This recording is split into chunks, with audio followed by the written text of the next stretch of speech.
Welcome to Inspired and Rewired with DNRS, a series where science meets the power of the brain to heal itself.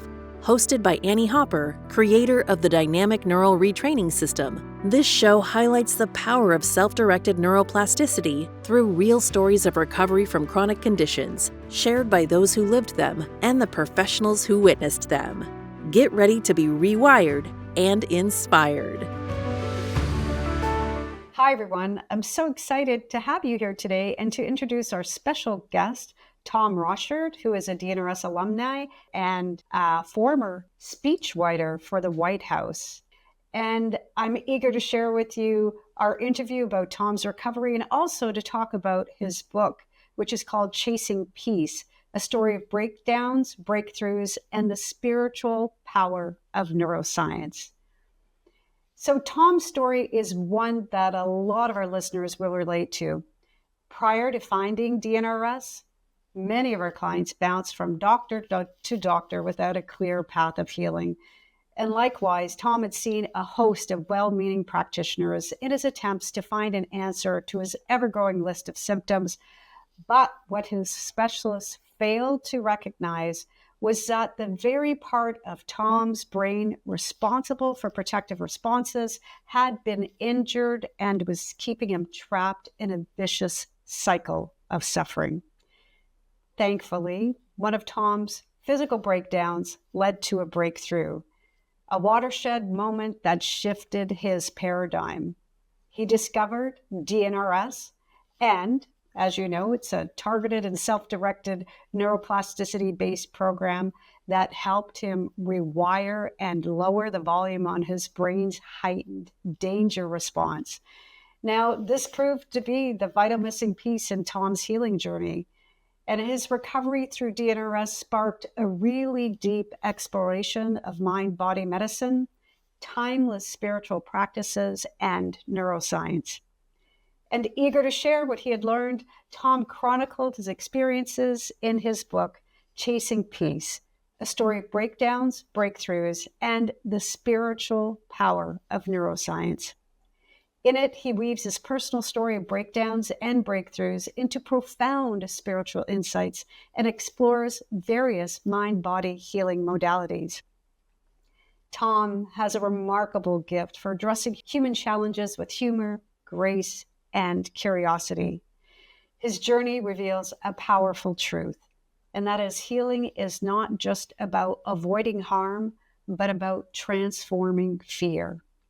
And by addressing fear through neuroplasticity-based mind-body methods, Tom discovered that fear is not just an emotion, but a neural pathway that can be rewired.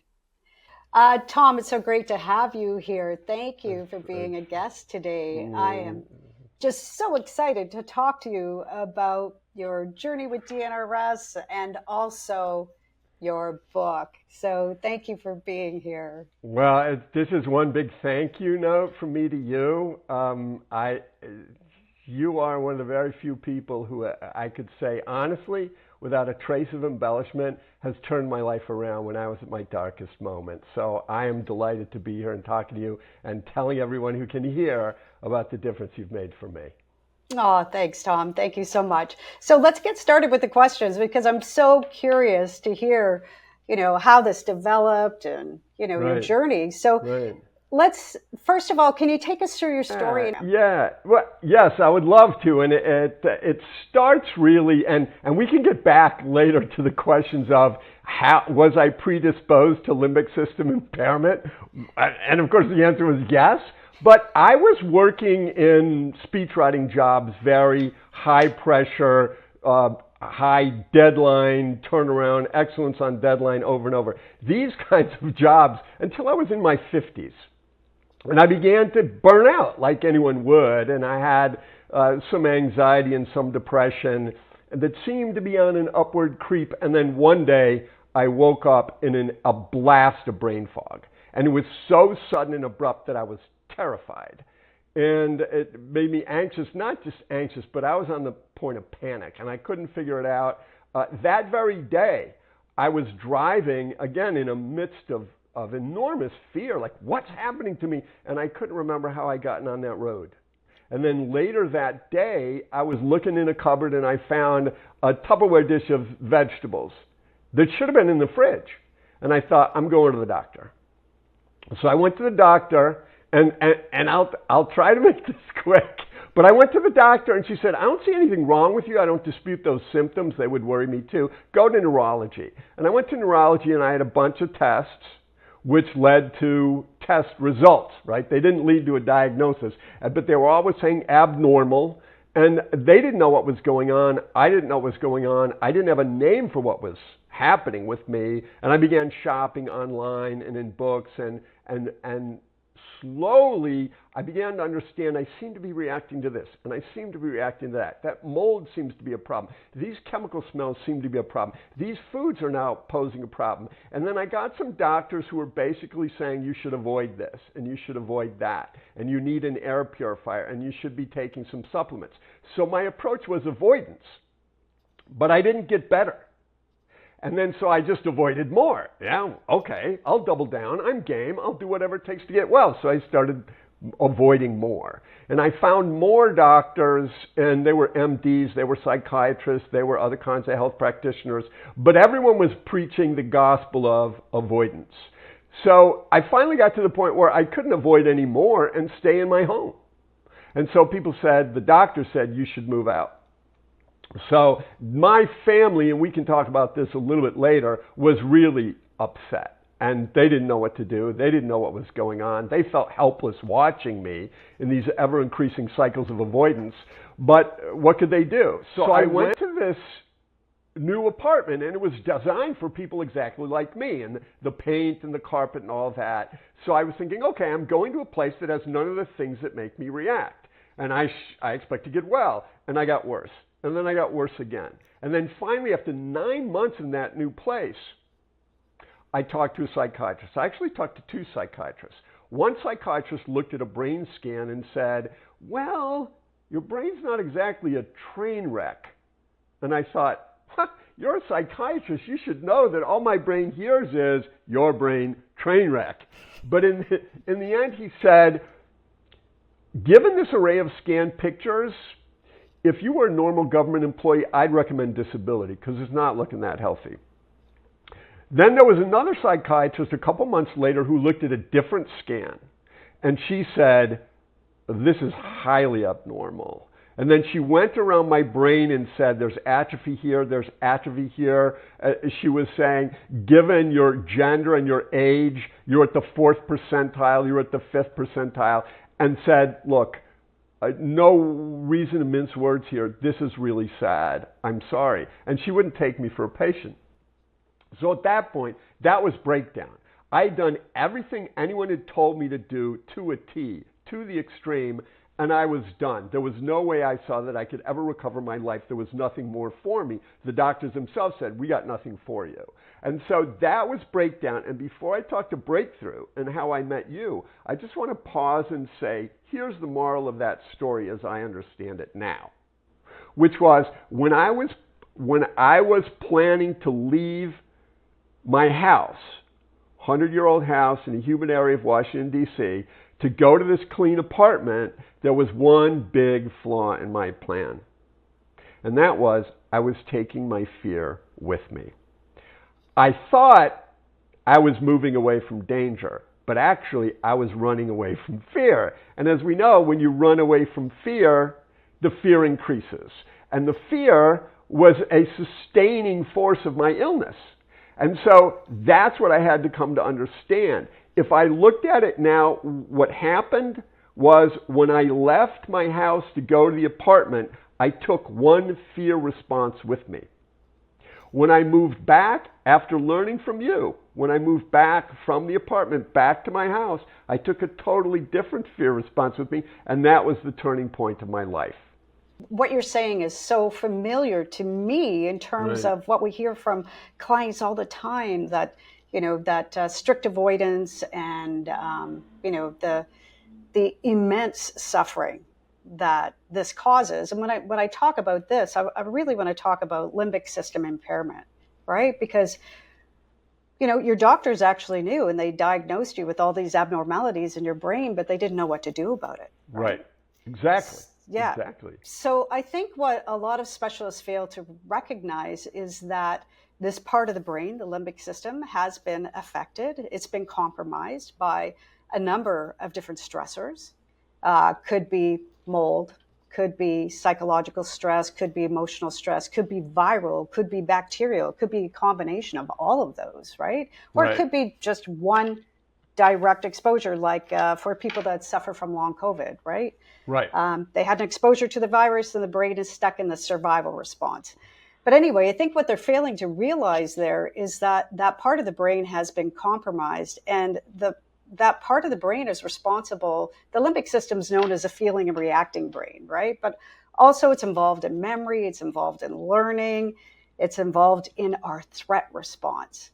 So that area of the brain that's directly involved with threat responses has been compromised. Now, when that area of the brain's been compromised, it's going to make you think weird things. It's going to make you feel scared most of the time. Right. And it's also going to make you behave in ways that are all about directly getting away from whatever that perceived threat is, because the brain is not functionally working anymore. The fear centers are altered. The fear centers have gone rogue. And now the brain is picking up on minute amounts of stimuli as potentially life-threatening, but also it turns up the volume on perceived threat as well. Absolutely. And that changes our sensory perception. So I remember when I had limbic system impairment, my sense of smell was through the roof, right? And maybe that was the same for you, right? My sense of smell was through the roof, and I couldn't understand how, I could go down the laundry detergent aisle in a grocery store and detect, the millions of chemicals that were in that aisle. And not only could I smell them, and they smelled very weird and toxic, but I could taste them as well. And my system was starting to go into neurological convulsions, right? I'm like, hang on a second. There is something definitely weird with the way that my brain is processing sensory perception. So when you have a limbic system injury, it affects all systems of the body. It's not just about your brain, because your brain is sending all of the messages to the rest of the body, right down to a cellular level. So when you're in that threat or fear response, it's not uncommon for it to affect your cardiac system, your pulmonary system, your immune system, your endocrine system. I mean, the list goes on. And, I was thinking about someone who had, like you, had gone to see a number of different specialists, and she went to see an ear, nose, and throat doctor. She went to see a rheumatologist. She went to see a neurologist. She went to see a gastroenterologist, an endocrinologist, a cardiologist, and a psychiatrist. And then after she exhausted that, she also went to environmental doctors, naturopaths, functional medicine doctors, and the list goes on and on and on. And what I'm suggesting is not that those treatments aren't helpful to some degree, but they're not addressing the root of the issue, which is brain function. They are not. So, they might be supporting detoxification processes and all kinds of other processes, but they're not supporting changing the brain. I wanted to discuss. It's an interesting conversation. So,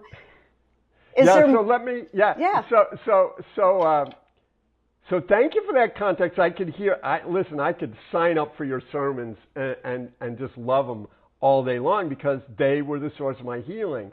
So when I broke down, when this psychiatrist said, this is highly abnormal, there's really nothing to do, this is sad, I'm glad I'm not here having to tell you this, because we were on a Zoom, it took me about a week, and I had absolutely nowhere to go. I had played every card I had. I didn't want to quit, but everything I tried had failed. And then I got a call from a person who said, are you interested in joining a support group for people who have your issue, like mold, illness, chemicals? I said, yes, I am. And she said, but let me explain now. This is not about the new supplements or saunas or air purifiers. This is about rewiring your brain. And I was like, 100 times more interested, 100 times. How do I join? I want to join now. And so she recommended your book, which I read in a day. I was so suited for this because I know a lot of people, when they hear about you, they're still a little bit skeptical because they've been burned so many times. But I had been burned by a particular approach. You were a completely fresh approach and entirely in line with my temperament. I'm saying, yeah, please, now I want to go. Let's do this. And so I was looking on the website. From the day I found out about I didn't even have the DVDs. I didn't even have your book. I looked at the website and I started to get, you make it worse by avoiding it. From that moment, I started going back to things that I had been afraid of. And so that was what got me out. But I will say, and you know this so well from so many patients, but I was terrified. I thought I was going to die or get dementia if I didn't get away from these triggers. And I would never have been able to figure it out or practice it if you hadn't gone through your sickness, read all the neuroscience, figured it out, cured yourself, and created a plan for others. I never would have had the courage to do it or the faith. It was your patience and your guidance and your diligence through your own illness that saved me and a whole lot of others. Oh, thank you, Tom. It's just my blessing to be able to serve in this way. And I am just so grateful that you found the program. Let's talk about your quality of life right before you found the program. My lack of quality of life. I would say it just got worse and worse. I got more anxious, and then when I had the big brain fog event, I just got scared of everything. So I lost my sense of adventure, my sense of fun, playfulness, spontaneity. That was all gone. And it was replaced by caution, caution, caution. And where could I go? What could I eat? I totally disrupted our dinners because I had to make my own stuff and bring my own stuff. That kind of ruined an important family moment.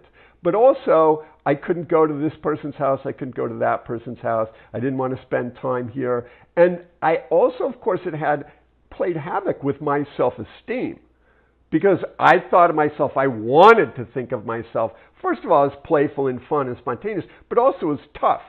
I'm a tough person. I can take a lot. I can endure a lot. And yet suddenly I wasn't tough at all. It's like, well, is there any of that in this? Is there any of this in that? And is there air purifiers? And I really can't go, and I don't think we can get a dog. And all of these things that made me think, and this is a bit of a conflict that I'll play it out because it was what made it especially painful emotionally for me. If I wanted to hold to the view that I'm tough, and any man wants to hold to the view that they're tough, and yet I couldn't go here, and I needed air purifiers, and I needed special saunas, and I needed all these supplements. How can I hold to the view that I'm tough if I'm so fussy and wimpy about this? And there's one way, which is I'm really, really sick. You don't understand. I'm really tough because you don't understand what I have to put up with. I have to put up with all these things. You don't understand how sick I am. And so you see what starts to happen is I'm trying to tell a story about how I'm tough, but I can't do the things I used to do. So I invented a new story of I'm really sick, and I'm holding on to that I'm really sick because it's the only way I can respect myself or get others to respect me. But if I'm trying to make the case that I'm sick, what does that do? And you're a core belief counselor. You know how toxic it is if you're trying to tell yourself you're sick and you're trying to use it to get some validation or some sympathy or something like that. So broadly, my life got smaller and smaller.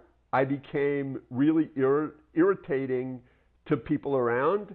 And I lost, I think, some of the respect of my family members, including my son, Ben, who's a very outspoken kid, who said, Dad, I don't want to offend you, but these things that you're doing to treat your symptoms, it gives off the vibe that they don't really exist. So that was the state of things for me, and my life just got smaller and smaller, and I was more and more worried, and I was anxious, and I was sort of captured by one moment where we were supposed to go pick up a dog, and someone had a dog that they were going to give us, and we liked it in the description, and we saw the photos and videos, and we wanted to go see the dog, and suddenly I'm walking along and saying, I don't know, I'm like, my allergies are bad, and I really don't think, so I canceled on the dog, and I was the least popular person in my house for a very long time after that. So that's sort of how it was. Yeah, I can only imagine the suffering and the separation from your family and the connection to your family, to your life, to your friends, to yourself, right? Yeah. Like it's a huge change. And I just wanted to go back for a second to just say it's a terrible suffering. It is such a horrible suffering that I hope that most people never have to go through. But I think that what I want people to know is that it's not their fault. Right?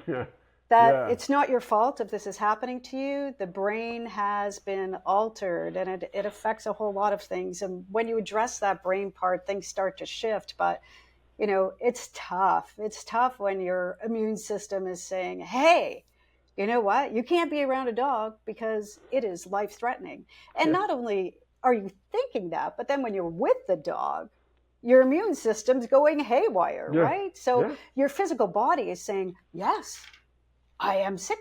Yes, this is what's happening. And it is actually sending all those messages. But, I think that other thing we have to understand is it can be changed. So I get it, the identifying with illness because you no longer have an option, right? It's like, well, what is my other option? Die? Or try to somehow be empowered within this stance, even though it goes against who I am integrally at a really visceral level. I need to find a way to survive, and you do what you need to do. So thank you for your explanation there. That is amazing. If I can give, I think people will relate to this experience, but the doctors that I went to might have been brilliant in many respects, but all of them missed the critical thing that got me well that you got. But one of my this is a classic encounter for me. I was talking to the psychiatrist. My first visit, it was like $425 for 50 minutes, but it was $5,000 for all the tests and supplements, okay? So he had his hand out early on. But I had a test for mercury. And the mercury test came back. And he was sitting at his desk. I was on the other side of the desk. And he said, your mercury results are off the charts. And he tossed me this chart. And I saw all the little lines go a little bit to the right, a little bit to the right, and then this one big, thick, threatening red line that went all the way to the end of the page for mercury. And so I'm terrified. I don't even know what it means. And he comes around to my side of the desk, and he turns on a monitor, and he shows me a video. And he said, this is a video of mercury killing brain cells. After he's just given me a chart showing that my mercury levels are high.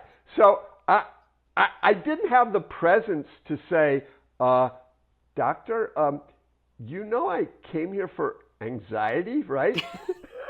Right? And I definitely didn't have the presence to say, whose brain is that, poor guy?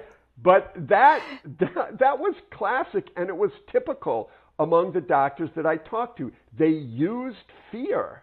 It seemed a sense of alarm, and so they gave me a sense of alarm, then they created a theory, and then they gave me an extreme regime, which I would only do the extreme regime if I were afraid. No one would. It was very unpleasant. It was full of deprivation. There was no joy in it at all. But then I was doing the extreme regime because I was terrified. So these were doctors, many doctors, who just scared me when fear was what was making me sick. So I'm sure, look, anyone with DNRS, they've had that. So my experience, I think, I imagine a lot of people nodding and maybe feeling a little bit sorry for me and themselves for what we went through. Yeah, true enough. Yeah. Let's talk about, so you told me in the beginning when you heard about DNRS, it doesn't sound to me like you were skeptical, but you were pretty excited, right? Thrilled. Okay, but did you need a lot of support or? Yeah, sure. Oh, I needed support, and I got support from many directions, which is sort of a sign that. I started the DVDs and all, but I still had to say, can I move back home? And if I move back home, can I go anywhere in the house? And can I dump all my supplements? And can I drop the air purifiers? And can I forget about the chelating agents and the detox and the saunas and all that? Can I just drop all that is this alone enough? And I know many people have different experiences, and some people do some hybrid treatment, but each step from the DVDs in December of 2018 to when I came home in May of 2019, so there were really 6 months between when I started, or 5 months, and came home. I was getting step-by-step support, including from one of the specialists who I connected with, a DNRS specialist, and she was amazing. And I think people enjoy hearing that. What helped me most in the middle of my struggle and my return to health was when she told me how sick she had been. And I would say, that's awesome. Wow, you were really messed up. If you were that messed up, I'm not that messed up. I can get well if you got well. So she was saying things like, my memory was so far gone, and she was super sharp, right? I knew her memory was fully restored. And she said, my memory was so bad I was afraid someone was going to ask me my name. Wow.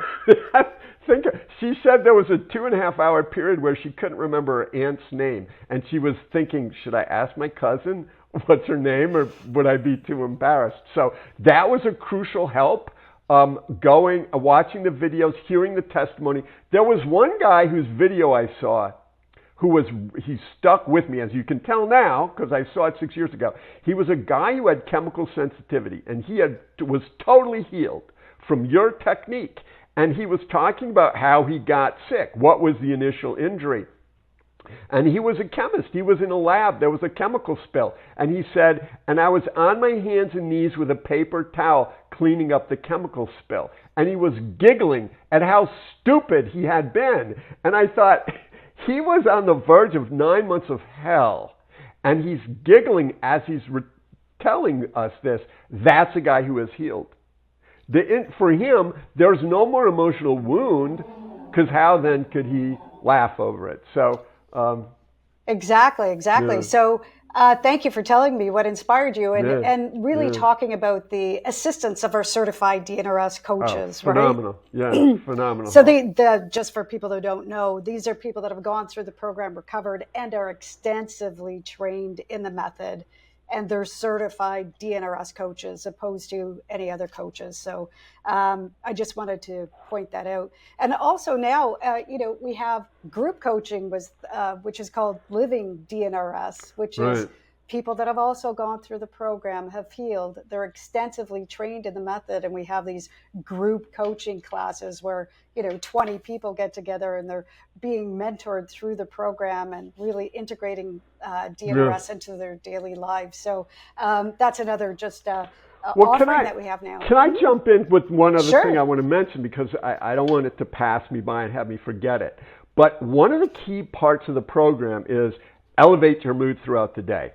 And that was critical for me, because I had been a serious meditator for 30 years, and yet I had a stress-based illness.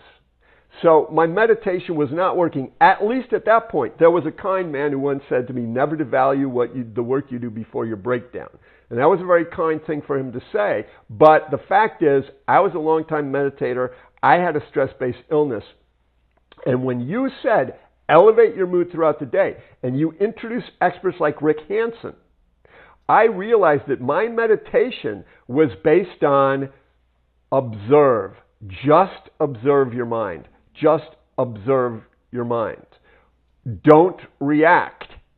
And that's what I was doing. And then I had Rick Hansen with his expertise, you with the experience of many people who are healing, saying, no, you've got to actively intervene in the activities of your mind and increase the positive. And that's what Rick, of course, specialized, but increase the positive. And that was absolutely novel for me. And it was enormously powerful. Because when I was depressed, for example, I found the nature of the depression was, I don't want to do anything. Nothing. It's all useless. It's hopeless. I'm just going to sit here. And that's what I would do. And then I would say, no, you got to elevate your mood. I heard your voice in me saying, you can't be lazy. You can't give up. You can't quit. Fight this out. It's a street fight. Get up off the ground and go back at it. And so I did. And I ended up writing I did a bunch of things, okay, to elevate my mood. Silly, crazy things. Like I would march around in my basement to John Philip Sousa marches. Myself, right? And I would laugh because I was embarrassed at myself. I would take the oath of office of the President of the United States with my hand on a Bible. As a joke, Itsy Bitsy Spider. Can you imagine a 59-year-old man doing Itsy Bitsy Spider in the basement? But I was laughing my head off, and it all worked. So I then wrote an essay called The Spirituality of Silliness, and I sent it to Maria Shriver's The Sunday Paper. And I described all the silliness, and at the end it says, well, someone says people are suffering, how can you be silly? And I thought, well, love is the only force that can heal the world. Laughter is a gateway to love, and silliness is a shortcut to laughter. So let's be silly, right? So anyway, Maria looked at that essay and said, this is a good essay for the Sunday paper, but it seemed like you skipped over a big part of your story here. I mean, how did you go from here to there? How did you go from there to here? I don't want to pry, but it seems like maybe you have a book in here, and I'm starting an imprint of books, Just a Thought. And she had pointed out what I had left out, which was all the struggle I had that you lifted me up from, and that's what became the book.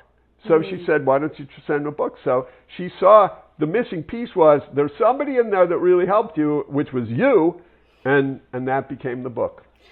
I want to talk about being silly for a moment, because we don't give it enough we don't stress the importance of being silly and reversing that stress response, right? So in order to get a brain out of that's stuck in a fear response, right? It's stuck in a survival response. We have to provide it with a context of safety. Right. And in order to get out of a stress response, we have to provide it with cues that will allow it to unlock from a stress response. Right. And one of those things is laughter and silliness and joy and elevating our emotional state and love and getting into all those really juicy emotions. So when we do that, what we're doing is we're actually stopping the hormones that are related to stress, like the cortisol, the adrenaline, the norepinephrine. We call those the can chemistry, right? Right. We want to kick the can and then reverse that. Right. We want to get our daily dose of dopamine, oxytocin, serotonin, endorphins. And the way that we can do that is elevating our emotional state and really, really intently using the tool of emotion to get us there, right? Yeah. So we don't have to feel genuinely happy to laugh. Yeah. We don't, that's the thing. You can't fake it till your brain becomes it, right? Yeah. So, thank you for. Well, I mean, you helped me immensely on this. I remember you showed, you made us made available Maran Kataria. Yes. And that video where he starts out really gloomy. I am the founder of laughter yoga, but I don't feel like laughing today. And we're just dying laughing over it. And he's a genius of laughter. But I was splitting my sides over that. And there was one other thing that I always used to make myself feel, you would say the warm and fuzzies or the God bumps, and just feel almost shivering with emotions of love and goodwill, is I used to think, what were the times when someone treated me better than I thought I deserved? When someone treated me better than I expected. And that, you can tell right now I'm choked up. That puts me in a state of mind of such gratitude that it drives out every other emotion. Think of those moments. And I thought, I put some of these in my book, but it was, when I was 10 years old, I swam on a swim team. I was a very mediocre performer. And my friends, and the team was a state championship team in Illinois. And the coach was a legend in the state. And my teammates were gold medal winners for the state and were state record holders. And I swam in a dual meet. I was swimming the 25-meter breaststroke. I finished third. This is as mediocre a result as you can get. And my coach, for some reason, had come over to the end of the pool, ignored the other swimmers who had done better in the race, lifted me out of the water, and put his arm around me and walked me down the pool deck past all the parents watching in the bleachers and just talk to me about my race. And I thought, I don't know why, but I feel like I'm the king for this moment. And so when you recall those moments, they have healing power years and years after they're gone.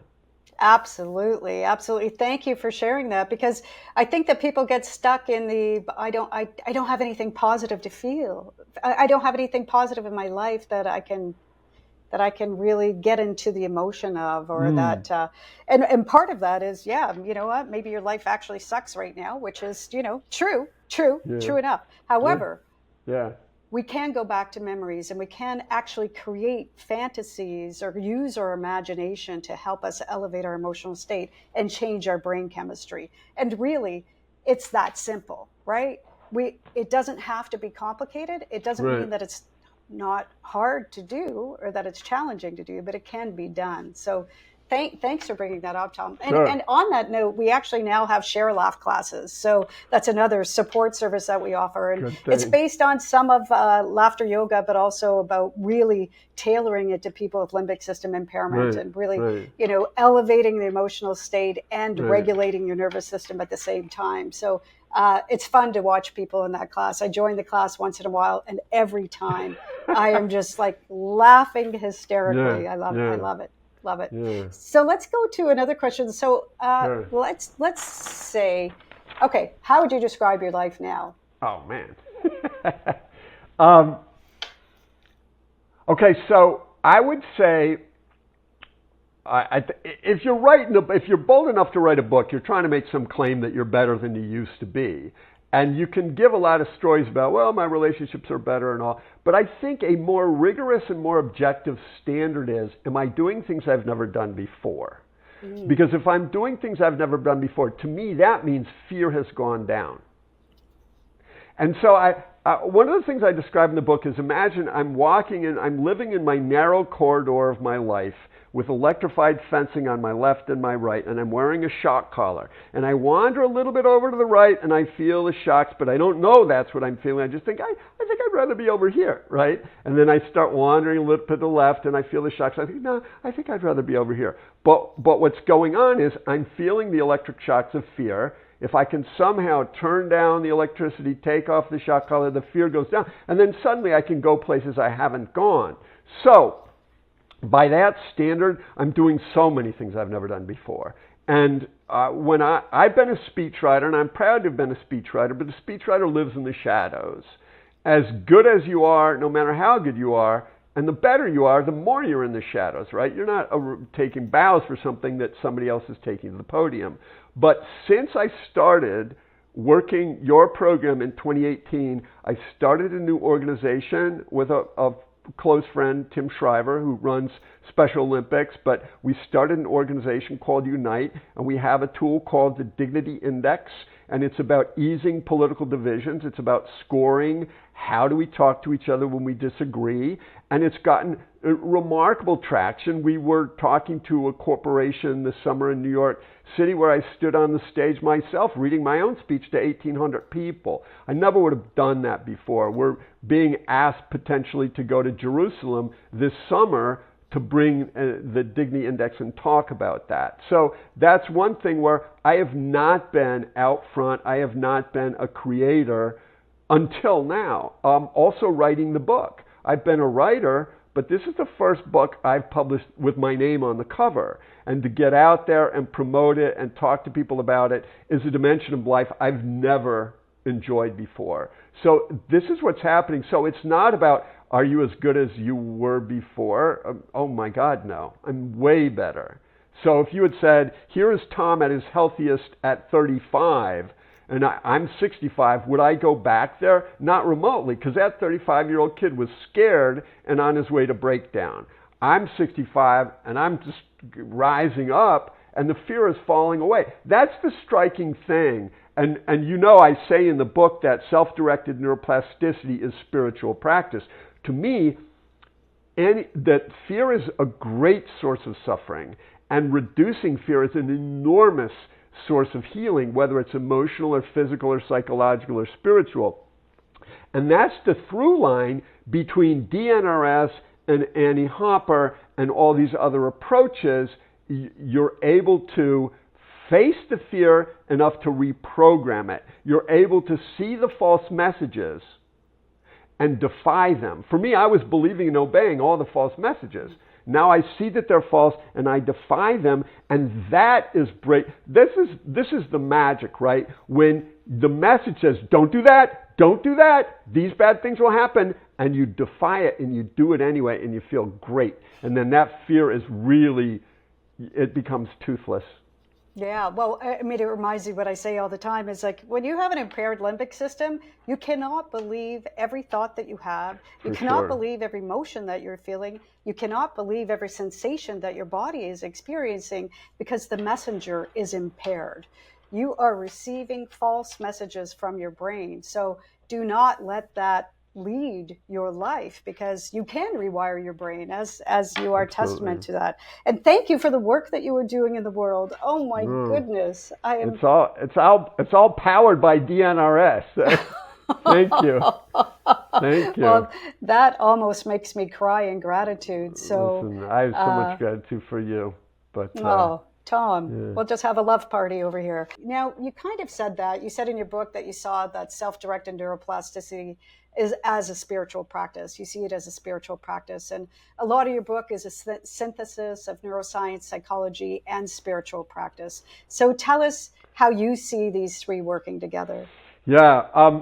So the dramatic thing for me is that we've got, and this is what's so exciting, we have long-standing spiritual practice from centuries ago, and we have psychology which is at least hundreds of years old or more, and we have the self-directed neuroplasticity, which is a more recent discovery, but they're all trying to ease suffering, and they all have comparable findings. And one of them is the brain sends us a lot of false messages. And it's remarkable because the spiritual teaching is, they will say, oh, the self, no, that's not a real construct. The self is, there's a no self. The Buddhism and the Hinduism say we are consumed with self, but this individual self is not the thing. And psychology will say, oh, there's a persona, there's a self-image. We tell us that's who we are, but it really leaves a lot off of who we are. But neuroscience, the interesting thing is now neuroscience has these extraordinary tools of technology and the latest science, and they come up with the same conclusion. So in my book, I'm quoting Antonio Damasio, and he says, perhaps the most important revelation of human split brain research is precisely this, that the left cerebral hemisphere of humans is prone to fabricating verbal narratives that do not necessarily accord with the truth. So his colleague, Michael Gazzaniga, says something similar. He says the left brain weaves its story in order to convince it and you that it's in full control. And what would be so adaptive, he says, about having what amounts to a spin doctor in the left brain? It's really about trying to hold our personal story together. And to do that, he says, we have to learn to lie to ourselves. So suddenly we have, from self-directed neuroplasticity and neuroscience and the understanding of neuroplasticity and psychology and spirituality, the idea that the brain can be lying to us. And so we have to have discernment. We have to question these thoughts. And when we question these thoughts, we can find many of them are just giving us instructions, run away, run away, run away. And running away is never the path to peace, right? So anyway, that's what struck me. If I could tell one sort of funny story that relates to turning down the danger message, is I remember when I was at a high point of, I was just maybe 3 months in and really accelerating on DNRS. And I was lying in bed, I had awakened in the morning, and I rolled over and I saw an empty bag of Fritos corn chips at my bedside. And I burst out laughing. Now, why was I laughing? Because before DNRS, I would have looked at that empty bag of Fritos corn chips and I would have said, you lazy bum, you've fallen for the trick of the Frito-Lay food scientists, and you're doing the mouthfeel and the salt and the fat, and now you're going to be depressed for all week because you were so lazy you had to eat that food. And that's what, I didn't say all of that, right? I just said, I would have said like, you dope, because the rest of it I knew by heart, right? But this time I laughed because I didn't buy that message anymore. And so that's what prompted me to say that I had eaten this food that my brain told me would make me feel bad, and yet I felt good. So there was something affecting my mood beyond the food. So I said, well, maybe bad food, no, how did I put it? Good food eaten in fear is maybe not that good. And bad food eaten in joy is maybe not that bad. So true, so true. And yeah. we have thousands of people that have recovered from all kinds of food sensitivities, and right. the list. And you're right. When we eat in fear, it's not a good thing. It doesn't help. It doesn't help. It doesn't help. So let's talk about encouragement for people that are going through the program. What would you say to them? Hang out with people who've made it work. That's the biggest bolt of encouragement. And I remember going, before I really got started, before I got the DVDs, which I was waiting anxiously for in the mail, I would go to your website and I would tune in to people who talked about their healing path. And I remember some of the names, and many of them were inspiring. And there was this one woman whose name I forget, but I must have watched it a million times. She was in a wheelchair. She was tilted backwards. She could barely talk. She clearly still had a lot of spark to her, but it was like an 8-minute video, and by the 8th minute, she was ice skating. And then we saw marriage photos, and then we saw her with her baby. And it was just, so I hung on that, and I just had enormous faith. And so that's what I would recommend.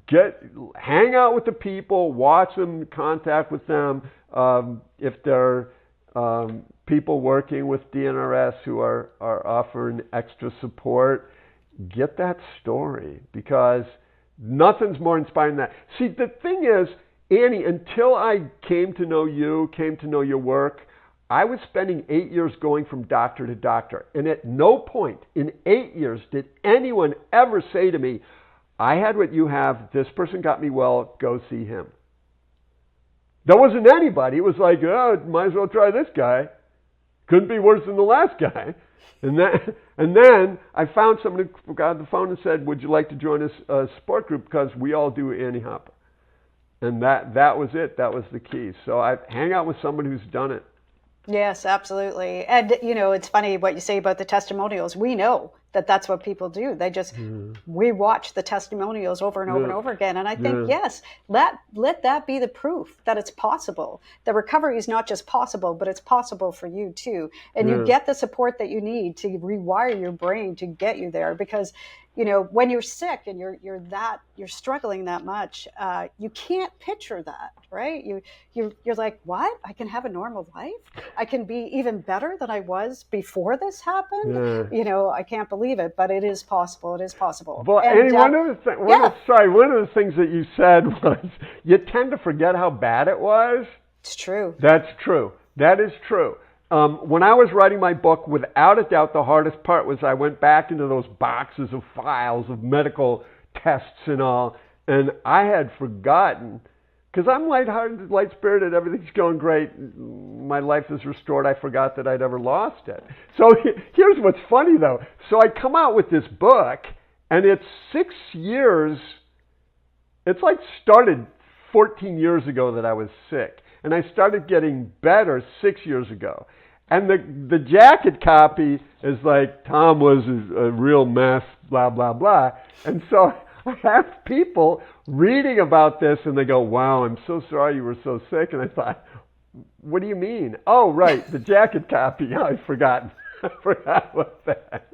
Oh, man. That's so true. It just becomes a chapter of your life. And you're no longer emotionally attached to it, because you're not suffering. You're, you're happy. You're living a fulfilled life, and everything about you has changed. So, I just want to take a moment. I know you have something else to say, but before we go there, I just want to take a moment to thank you. Thank you for sharing your story. Because just like the testimonials on our website and just like all of the people that have recovered, your story is going to impact so many people. And it will be their liberation moment. Yeah. So thank you. Well, I got to thank my family because it's not just my story, it's theirs too. And I felt I had an obligation to share it. But, you know, not everyone in my life wanted to be in my book. And they let me do it. And I just thought, this is so important. Just helping anybody come out of suffering, especially this kind of suffering that could be life-ending, truly. I mean, when I was in the worst moment, I remember I was in my kitchen.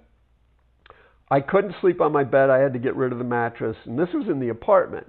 I couldn't sleep on that carpet because even the special carpet was making me react. So I was in the kitchen, and I had thrown together some blankets, which is where I slept.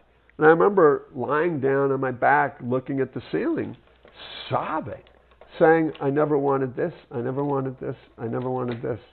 And I never was planning suicide, but I remember thinking of my kids and bursting into tears, imagining them hearing that I was dead.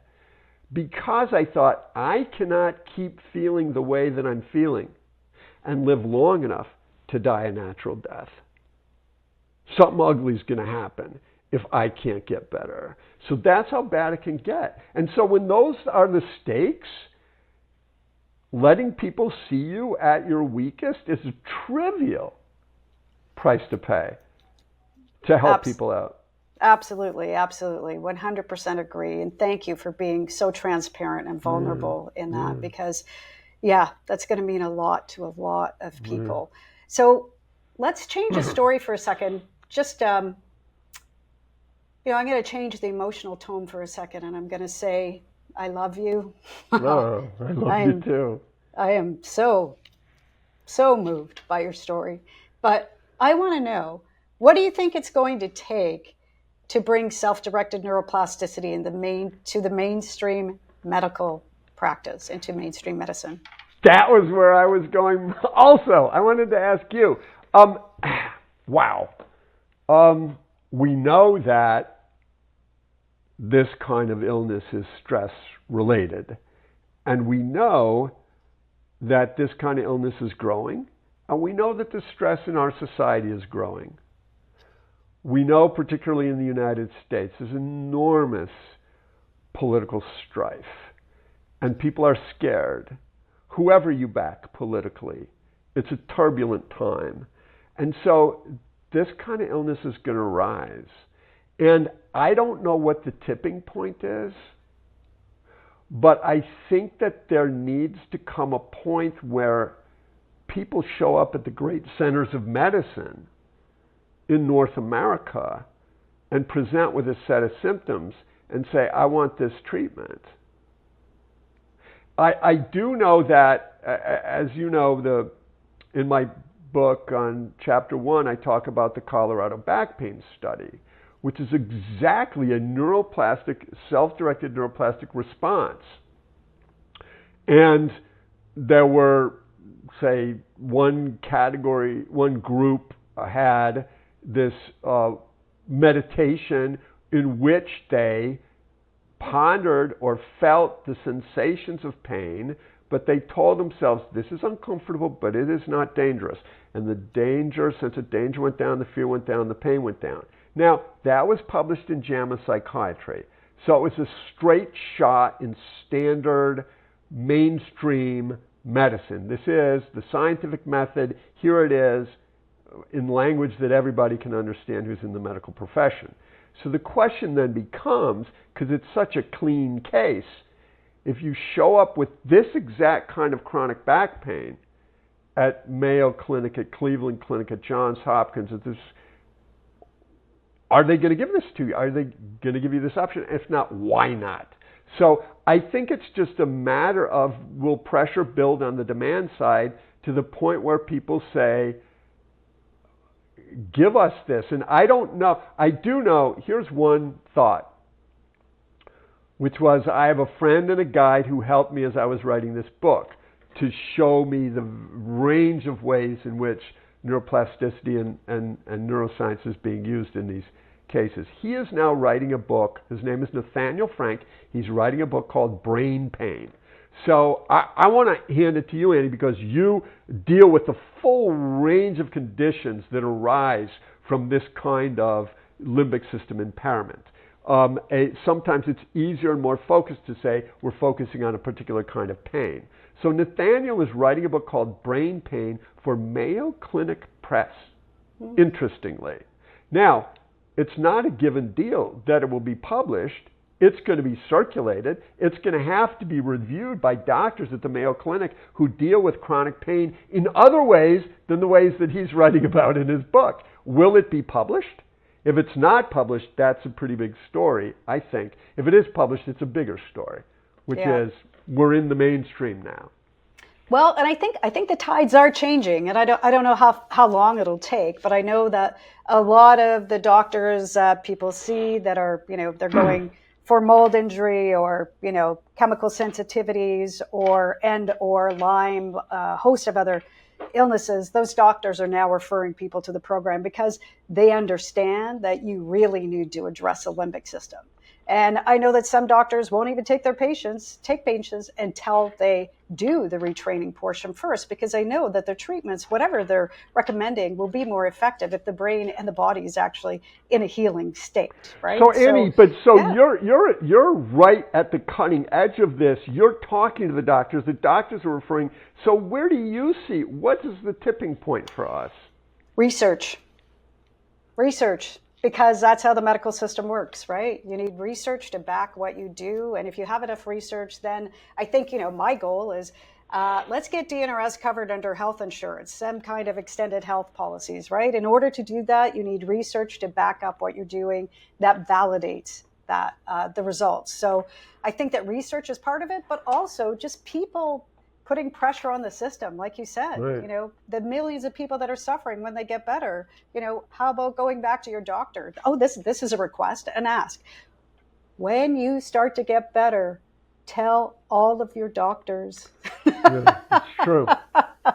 Shout it from the rooftop, whether or not they are interested or not. I mean, you can't make someone interested in something. However, if they hear it enough, they'll start to pay attention. And that's what's happening. I knew from the beginning, I'm not going to change the medical system just from being one person. What I need to do is affect change with a whole bunch of people and let those people speak for the results that are happening. So, we've passed that point. We have more doctors referring, and there are still millions of people suffering. And there are still millions of doctors within the medical model or, medical mainstream that do not know about these treatments that really their patients would benefit. So I'm hoping that they hear about us sooner rather than later. Tom, I think that kind of wraps it for today. I just want to say, I hope your book is more successful than we can even imagine. That it reaches the hearts and minds of the millions of people who need it. Thank you so much for chronicling your journey and for being such a blessing to so many people. Yeah. Well, I just want to say that the principles of your program make enormous sense. And when I came back and described to friends and family what I was doing, they all said, this is the only thing you've been doing that we agree with, that sounds smart to us. And even though it makes a lot of sense, and turn around and face your fear and do the incremental training and all that makes sense, I never would have had the courage or the insight to do it on my own. It was you saying, look, I walk down the detergent aisle and I feel like I'm having a hemorrhage and everyone else is fine, and so it's not in the substance, it's in my response. And you went camping and then you had to go on a houseboat, but you took a stack of books and you read them all and figured it out. And the impact is, my book, it wouldn't exist without you and without your work and without you being sick. So if we want to see what's the silver lining, how many people have been healed because you got sick. So God bless you and thank you. Appreciate your work. Thank you, Tom. Thank you so much. Tom Rosshirt rewired his life, and you can too. Hear his full story and grab his book, Chasing Peace. It's never too late to heal. Thanks for joining us on Inspired and Rewired with DNRS. We hope these stories spark hope and remind you of the incredible power of the brain to heal. To learn more about the Dynamic Neural Retraining System, visit retrainingthebrain.com. Until next time, stay curious, stay hopeful, and keep rewiring your brain.